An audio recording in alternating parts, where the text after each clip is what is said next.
Shalom, salam berkat dari kami untuk pendengar sekalian. Saat ini pendengar akan diberkati dengan program Hari Ini Harinya Tuhan bagian yang ke-8. Sebuah program rohani tentang doktrin Alkitab yang menolong kita untuk semakin tertanam dalam kebenaran firman dan bertumbuh dalam kemuliaan. Bersama hambanya, Pendeta Gilbert Lumwendo, STH.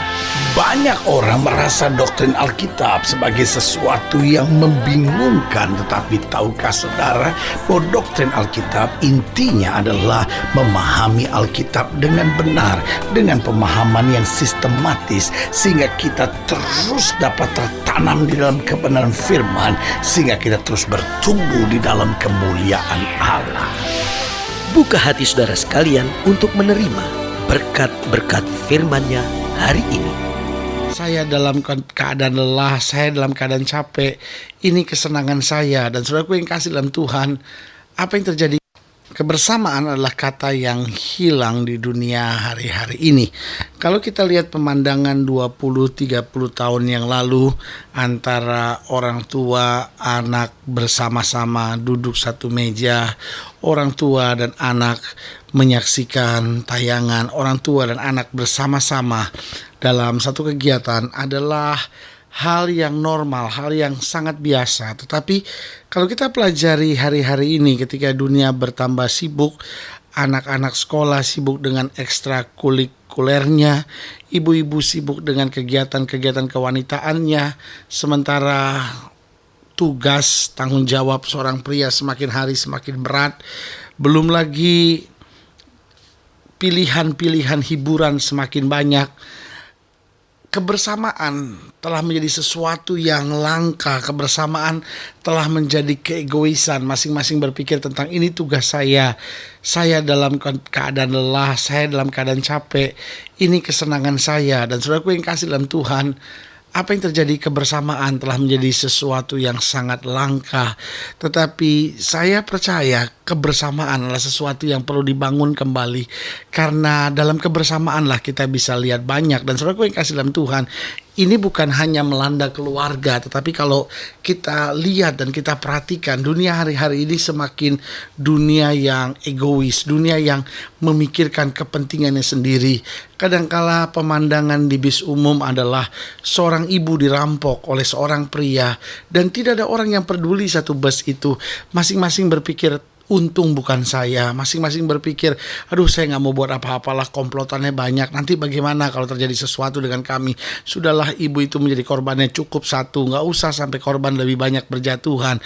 Nah, saudaraku yang kasih dalam Tuhan, pola pikir seperti inilah yang membuat kejahatan sebetulnya di muka bumi semakin merajalela. Kenapa? Karena orang merasa aman. Kenapa? Karena kebersamaan, sama-sama saling memikul beban telah menjadi sesuatu yang hilang.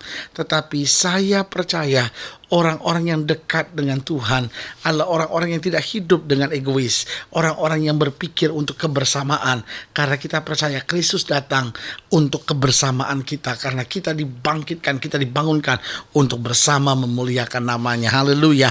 Selamat datang dalam program kita hari ini, Harinya Tuhan, sebuah program rohani yang membawa kita untuk masuk dalam pengenalan akan firman Tuhan, sehingga kita teguh berdiri atas dasar yang kokoh, yaitu firman Tuhan. Karena dunia ini dunia yang tidak menjanjikan kepastian sama sekali, tetapi orang-orang yang berjalan dalam firman Tuhan senantiasa akan melihat kemuliaan Tuhan. Haleluya.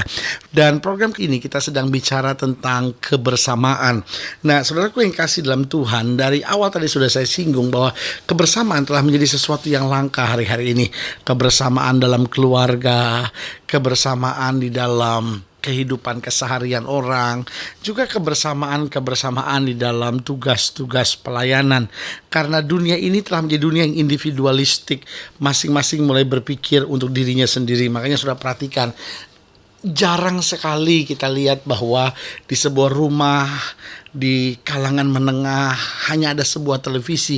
Jarang sekali. Mungkin kalau rumah yang hanya ada sebuah televisi, karena memang keluarga itu mungkin tidak mampu lagi untuk beli lebih banyak televisi. Tapi kalau sudah perhatikan, hari-hari ini ada satu televisi di ruang tamu, lalu masing-masing kamar ada lagi televisinya. Kenapa?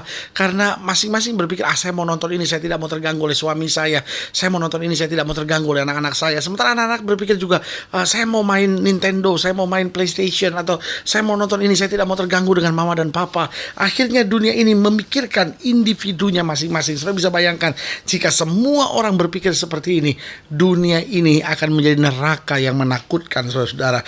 Nah, kita akan sama-sama lihat dalam Kisah Rasul pasal 4, Kisah Rasul pasal 4, kita mau lihat bagaimana cara hidup umat Allah yang sebenarnya.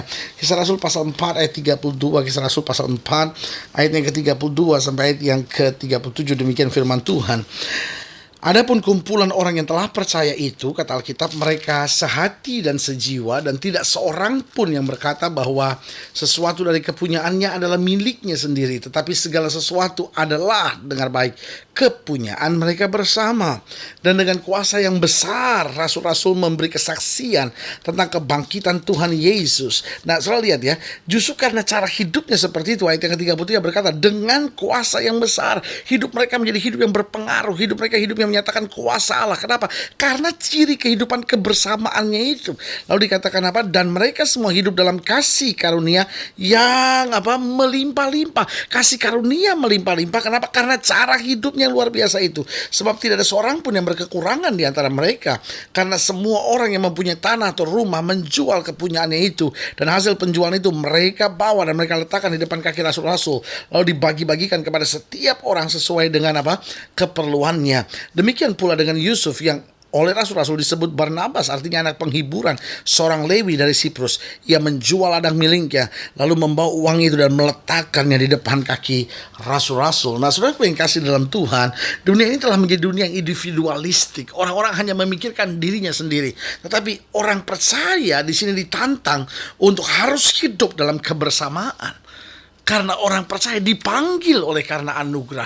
Orang percaya diselamatkan karena anugerah. Dan orang percaya akan berjalan dalam kemenangan hanya oleh karena anugerah. Berarti kebersamaan, saling menguatkan satu sama lainnya, saling membutuhkan satu sama lainnya, saling melayani satu sama lainnya, itu sesuatu yang sangat diperlukan. Nah, pertanyaannya, apa itu kebersamaan? Yang pertama saya pelajari, kebersamaan adalah sebuah sikap hati untuk menerima orang lain apa adanya. Saudara yang kasih dalam Tuhan, kenapa seringkali dalam keluarga kita nggak bisa bersama gitu? Kenapa seringkali dalam pelayanan kita nggak bisa bersama?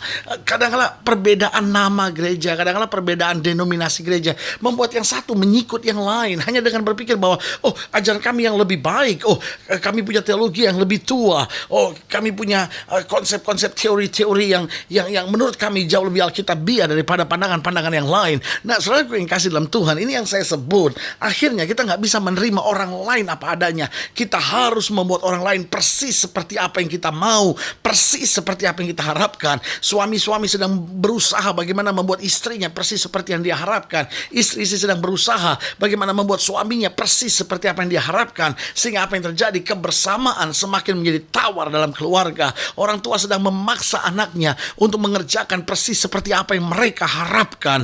Dan anak-anak sedang kecewa terhadap orang tuanya karena orang tuanya tidak bisa berbuat seperti yang mereka inginkan. Saudaraku yang kasih dalam Tuhan, bagaimana kebersamaan bisa muncul, bagaimana kasih yang tulus bisa muncul? Yang pertama, kebersamaan adalah sebuah sikap hati untuk menerima orang lain apa adanya. Kalau kita mulai belajar menerima orang lain apa adanya di kantor, saudara akan menjumpai orang-orang yang sama sekali tidak seperti yang saudara harapkan. Di kantor kadang-kadang saudara akan berhadapan dengan orang-orang yang sangat menyebalkan, sangat-sangat berbeda dengan cara yang saudara inginkan. Di kampus saudara, di pergaulan saudara, dalam kehidupan saudara, dan tidak tertutup kemungkinan juga dalam pelayanan, saudara akan menjumpai orang-orang yang mungkin gak seperti yang saudara harapkan. Tetapi dengar baik, kebersamaan adalah sebuah sikap hati untuk menerima orang lain apa adanya. Belajar menerima orang lain apa adanya. Dan di situ saudara lihat kebersamaan akan bangkit dalam kehidupan saudara. Yang kedua, apa itu kebersamaan? Itu kesiapan untuk berkorban demi kepentingan orang lain. Saudaraku yang kasih dalam Tuhan, biasanya kita mengorbankan kepentingan orang lain demi keinginan, kemauan, dan kenikmatan kita. Itu yang terjadi hari-hari ini. Orang mengorbankan kepentingan orang lain, masa bodoh sama orang lain. Yang penting saya mau, yang penting saya ingin, yang penting saya menikmatinya. Nah, saudaraku yang kasih dalam Tuhan, apa itu kebersamaan? Kebersamaan adalah sebuah kesiapan untuk berkorban demi kepentingan orang lain. Karena orang lain bisa diberkati, karena orang lain bisa lihat mujizat, karena orang lain bisa mengenal Tuhan dengan ini. Berarti saya harus berani berkorban. Sehingga apa yang terjadi? Mereka menjual hartanya, mereka menjual miliknya. Mereka membagi-bagikan yang gak ada yang perintahkan. Tetapi sesuatu dalam hati mereka telah membuat mereka siap untuk berkorban demi kepentingan orang lain. Saudaraku yang kasih dalam Tuhan, hari-hari ini yang mengerikan adalah kita lihat kepentingan-kepentingan orang telah ditekan, telah disingkirkan. Demi apa? Demi kepentingan diri sendiri. Saudaraku yang kasih dalam Tuhan, orang percaya gak boleh sikap hidupnya seperti itu. Karena kebersamaan kita tahu adalah sikap hati untuk menerima orang lain apa adanya. Tapi kebersamaan juga adalah kesiapan untuk berkorban demi kepentingan orang lain. Dan yang ketiga, apa itu kebersamaan? Kebersamaan adalah keinginan untuk melihat orang lain maju dan berhasil. Saudaraku yang kasih dalam Tuhan, dunia ini sedang penuh dengan orang-orang yang senang lihat orang lain jatuh dan binasa. Dunia hari-hari ini sedang menertawakan orang-orang yang sedang ada dalam keadaan yang parah dan sedang ada dalam penderitaan. Dunia ini dunia yang bertepuk tangan melihat aniaya. Tapi saudaraku yang kasih dalam Tuhan, sebagai hamba Allah saya mau ingatkan, apa itu kebersamaan? Kebersamaan adalah sebuah keinginan untuk melihat orang lain lebih maju dan berhasil. Pelayanan orang lain lebih berhasil. Rumah tangga orang lain mungkin berhasil maju, lihat teman kita sekantor maju dan berhasil, lalu kita ada sukacita tersendiri, ada kebanggaan. Terima kasih Tuhan, saya lihat dari orang biasa tiba-tiba Tuhan angkat dia, Tuhan buat dia sukses. Saya memuji Tuhan. Saudaraku yang kasih dalam Tuhan, kadang-kadang kita nggak bisa lihat orang lain lebih sukses, lebih maju dari kita. Kita mulai iri. Nah, ini yang saya bilang, kita mulai jadi individualistik, kita mulai menjadi egois dalam hidup kita. Tapi sekali lagi saya mau tekankan bahwa dalam keluarga kita kebersamaan perlu kita jaga. Dalam kehidupan kita, dalam kantor kita, di dalam pelayanan kita, dalam apapun dalam kehidupan kita, keseharian kita, belajar mulai meningkatkan kebersamaan, saling menguatkan, saling mendukung, saling menolong satu sama lainnya. Karena kebersamaan itulah sikap hati untuk menerima orang lain apa adanya. Kebersamaan adalah kesiapan untuk berkorban demi kepentingan orang lain. Dan akhirnya kebersamaan adalah sebuah keinginan untuk melihat orang lain maju dan berhasil. Haleluya. Saudara-saudara yang ingin dilayani lebih jauh, saudara-saudara yang ingin didoakan, saudara-saudara yang ingin berkonsultasi lebih jauh, silakan hubungi kami, baik melalui telepon, baik melalui surat, baik melalui website kami. Kunjungi website kami, karena kami ada untuk membawa Bapak Ibu Saudara senantiasa lebih dekat pada Tuhan, mengalami kasih, kuasa, dan mujizat yang luar biasa. Haleluya. Melalui program ini secara khusus juga saya mau berdoa untuk setiap saudara yang sakit, setiap saudara yang berbeban, setiap saudara yang sedang dalam pergumulan sukar dalam hidup saudara. Saudara-saudara yang mau didoakan secara khusus, saudara boleh taruh tangan kanan saudara di dada dan kita doa. Bapa, hamba doa buat yang sakit, hamba doa buat yang berbeban berat, hamba doa buat setiap mereka yang sedang menghadapi goncangan, atau bahkan Bapak, hamba berdoa untuk setiap mereka yang sudah mulai egois, masa bodoh sama orang lain, hidup individualistik. Bapak, hamba berdoa di dalam nama Yesus, Tuhan jamah, Tuhan pulihkan, Tuhan bangkitkan iman kami, bawa kami pada pengalaman mujizat untuk melihat kemuliaan-Mu dinyatakan. Di dalam nama Yesus kami berdoa. Haleluya. Amin. Saudaraku yang kasih dalam Tuhan, kita sudah berdoa. Ingat, Allah tidak pernah lalai menepati janjinya. Inilah saat buat kita untuk bangkit, bersemangat, bersuka cita menghadapi segala perkara, karena kita tahu di dalam Yesus kita lebih daripada orang-orang yang menang. Haleluya.